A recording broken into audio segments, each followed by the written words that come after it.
Yeah. So we'll get there. But early childhood, there is a large push in our state right now to make sure that all of our children, before they enter kindergarten, have what they need to be successful.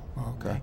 And what we saw is in the last couple of years, we've seen two big additional infusions of funding and effort. One from our governor, who invested $22 million in early childhood education. And additionally, on top of that, we won a federal grant that added an additional $50 million. So you have a large infusion of funding, totally aimed at setting up a system for our children that supports them in those earliest years. And that is based on a number of things. First of all, we know that our children, when they enter kindergarten, we already see gaps, right? Most people will talk about the vocabulary gap, that we'll see a very significant vocabulary gap in students who have had rich learning experiences in those early years versus students who have not. Right? And already in the first month of kindergarten, we have students who are reading and excelling, and other students who don't know the sounds of the alphabet, who don't know the letters, and couldn't put a word together.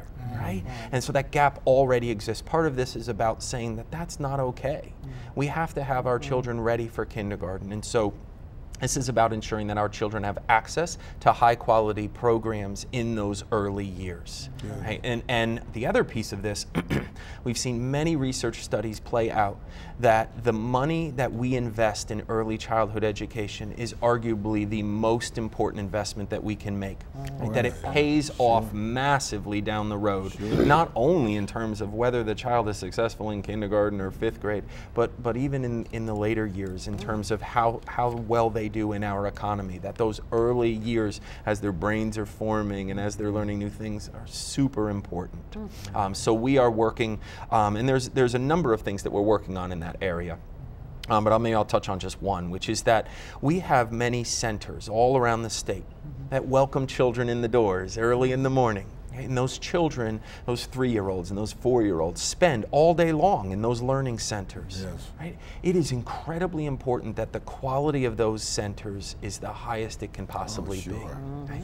So we are working right now through what we call the STARS program. It's a quality rating program, and it's based on 5 stars. And part of the effort that is underway right now is to incentivize the learning centers to join that program.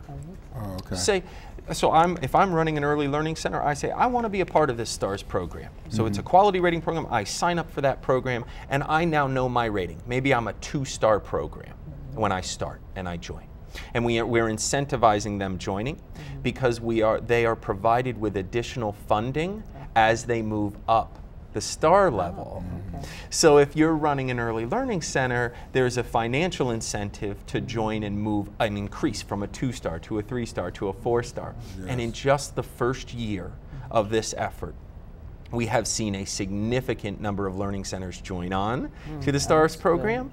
And maybe a little surprisingly for people, we've seen a lot of learning centers already moving up in the STARS. So we're in the first year of this.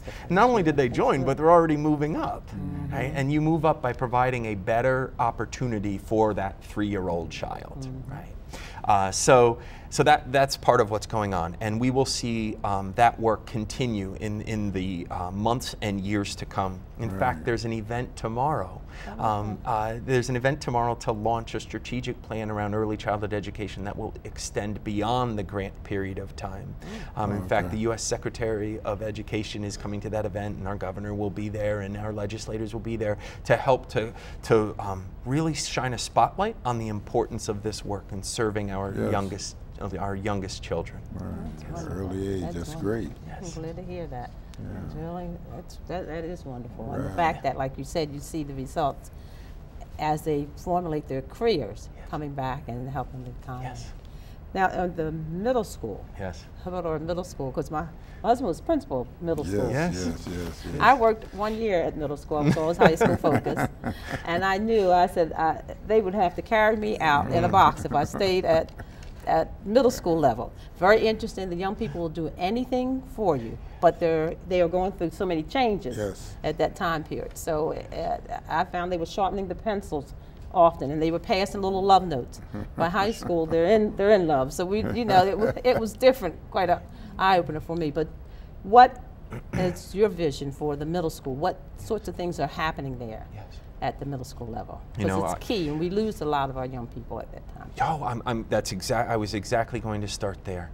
If sometimes when we look at the data all around the country and how our students do, sometimes they do really well in those elementary years. Yes. Right? And they progress along, and our parents are satisfied with that, with the school in those early years, and the teachers, and they have a good connection, and everything goes well. But sometimes we see that drop off in our middle schools, all around the country. It's a bigger environment.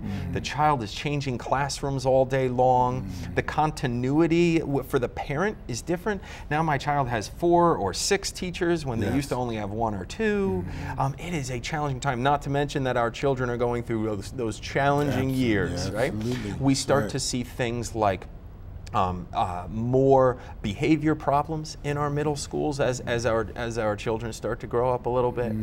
We start to see them pay less attention to academics, right? We start to see a different skill set in what it takes to engage a child at those years. It's different than a third grader. You know, a third grader usually just wants to kind of please the teacher and will live in that space. 8th grader, not so much always. Right? There's a whole new skill set that's required in those middle school years. And so I think what's critical, most critical for me, is that our children remain on the trajectory towards college and career readiness during those middle school years. That their learning does not slow down, it doesn't stop, it doesn't plateau, that it continues very strongly. Then you say, but wait a minute, the challenges are much greater in middle school. Yes, so then it's on the adults, all of us, to say, how do we set up a system where our children can thrive in those middle school years? And there are a lot of things we could talk about there, but maybe I'll touch on a few. One is that many of our children go from environments, like we said, where you have one teacher to now many teachers. And we're seeing many of our successful middle schools provide a system for our middle school children that looks the same class to class. Maybe they all take Cornell notes, right? Or maybe they have one binder that's organized the same way for each class, right? Or maybe the homework expectations and the agenda and how they write things down is the same.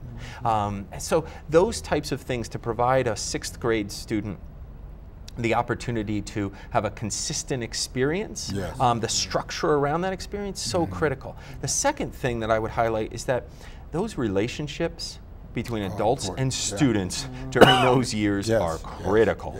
And the children are looking for that connection, and they're looking for that person to say, I care about you, I care about who you are, I care about what you're interested in, and I not only care about your learning, but I care about the fact that you just chose to play the guitar.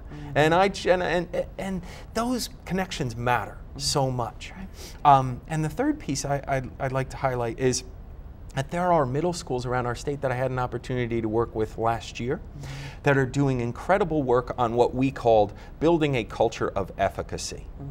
And what that means, at the end of the day, that's about 2 things. One, it's about teaching our children that you're not born smart, you get smart. And you get smart through hard work.